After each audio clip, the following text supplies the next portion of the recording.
Okay, Part 10. Released around 2001 or 2002, I guess made somewhere between those years, it's the 10th installment of the I Love Toy Trains series. In this installment, we have Ken's Railway, and it was really something, because he's got one of the largest backyard railways in the world ever since he traveled around the globe to ride on some trains, including his miniature Shay, which is built in 1966, and a 12-foot long trestle bridge made up of wooden railroad ties. That is really impressive for such a 12-inch gauge railroad, now wasn't it? And it was the longest in the world. Whoa! He also recreated some landscape based on real railroads like the Tahatchee Loop in California, the Horseshoe Curve in Altoona, Pennsylvania, and many more around his layout. I love how they showed a brief clip of the raccoon in one of the cars at the car barn. While Ken was a fireman of the Shay, his son Ken Jr. was the driver, and he was only 4 years old while he's doing that. A lot of kids do like trains, and dreamed of driving one someday when they get older, but Ken Jr. might be feeling so privileged to drive one. I guess his dad might have let him because he really loved trains. Wow. I guess he might be a child prodigy. Maybe one day he could get to drive some bigger trains as he gets older.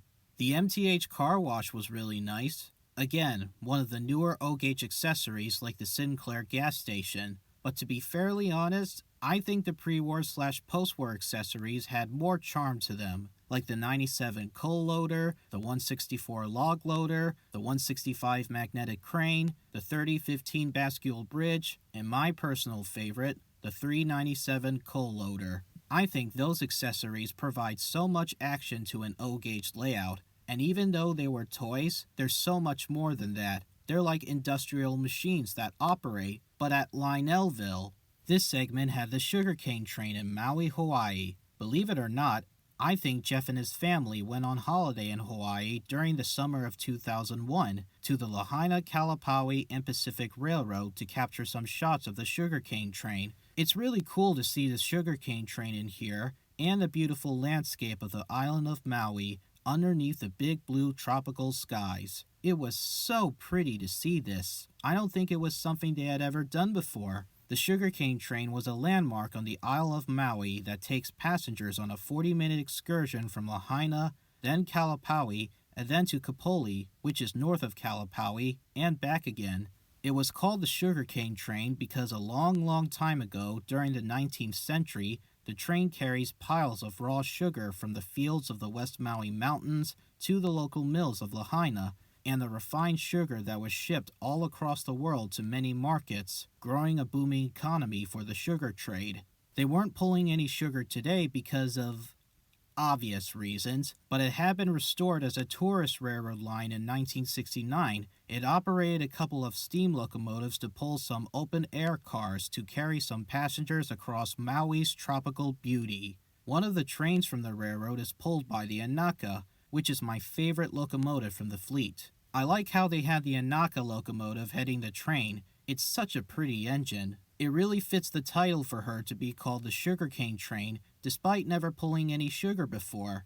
And here's some interesting trivia for ya. When it was first built by Carbon Limestone in Pittsburgh, Pennsylvania, it had done some trial runs on the East Broad Top Railway before being shipped all the way out to the Pacific coast on the island of Maui. How intriguing was that? And I also like how they had the battery-powered turntable to turn the engine around for the trip back to Lahaina. And we get to see some nice views of the ocean where there's some waves and surfing, and the McComas family on the beach, with Jeff having some fun in the ocean water and waves. I do love the sugarcane train. It looks so beautiful to look at. Sadly, in 2014, the sugarcane train is permanently closed down because of financial issues. And recently, to add insult to injury, the turntable, station, and eastern half of the railroad line were all caught on fire in Lahaina. It's really sad to see this attraction to be put in such shambles. Ever since its closure in 2014, it had remained quite neglected for the rest of its life, and I don't think this line will ever be restored anytime soon, sadly.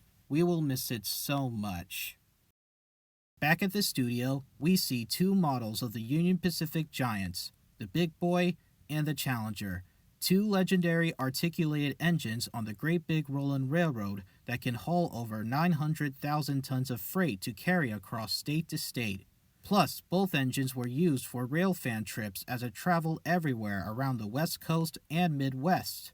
I'm glad that this video gets to talk about these two because they're one of the most popular engines in the world. You can learn more about the Union Pacific Challenger in I Love Big Trains number 2.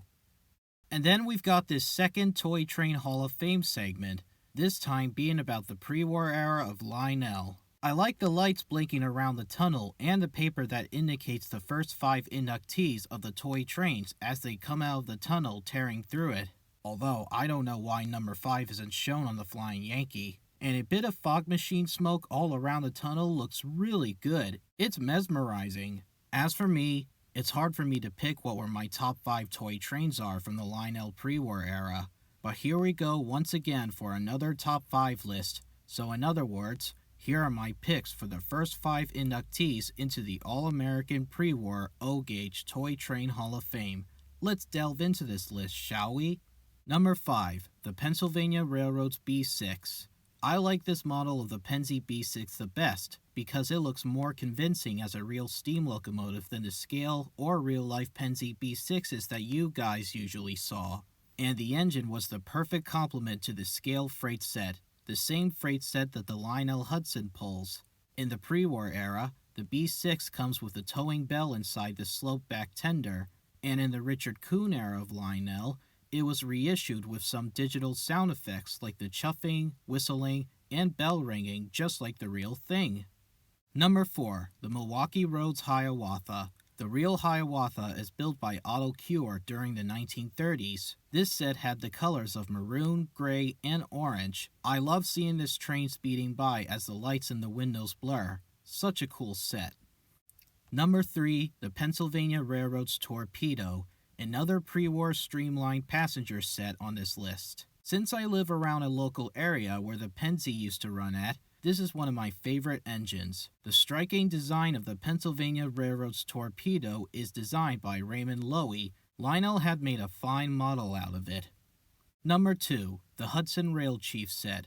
The scale model of the century, and Joshua Lionel Cowan's favorite engine. It often comes with a nice set of crimson-red streamlined passenger cars. The Hudson is a scale model that would forever spark change in the model railroading industry, and provides the springboard for Lionel to create more detailed locomotives and rolling stock.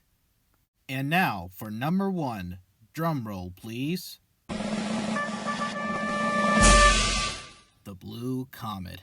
Yes, this is the second time I had made the Blue Comet as my number 1 pick, but I just couldn't resist the Blue Comet sets. I mean, their striking blue coat is what made me want to buy them.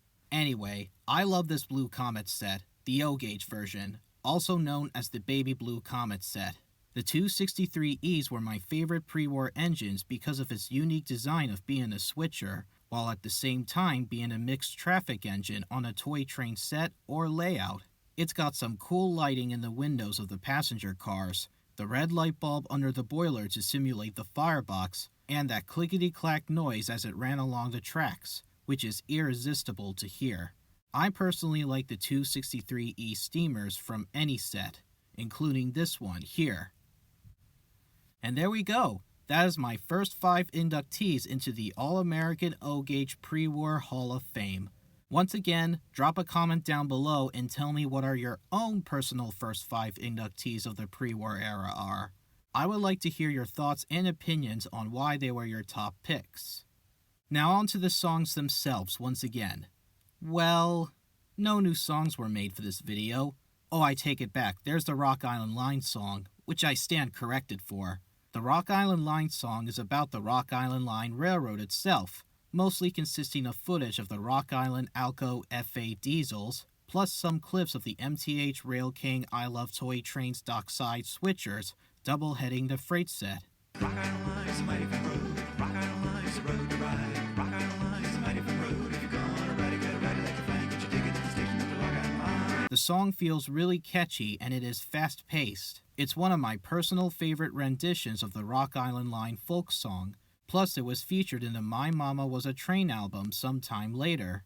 Then there's also Boxcar Boogie, which is basically the music you have heard previously in I Love Toy Trains 4, but now it was shown here in I Love Toy Trains 10 with the lyrics added to the song. Now there's a brand new dance that just hit town. It won't take you long till you get it down. It's called the Boxcar Boogie. It's called the Boxcar Boogie. It's called the Boxcar Boogie, just a rolling down the railroad track. Again, another good catchy tune. I love it. I personally prefer this version over the later version from the I Love Toy Trains the Music album. If there's one last thing that I wanted to add about Part 10, just to sum it up, then it would be, well, average. I mean, it's not great, nor spectacular either. It's just average in my opinion. Strangely, this video, along with Part 2, were the only videos that don't have the oh no blooper moments in them, which is strange watching both of them without them. I mean, usually, the oh no blooper moments would happen every single I Love Toy Trains video, but not in these two videos, no.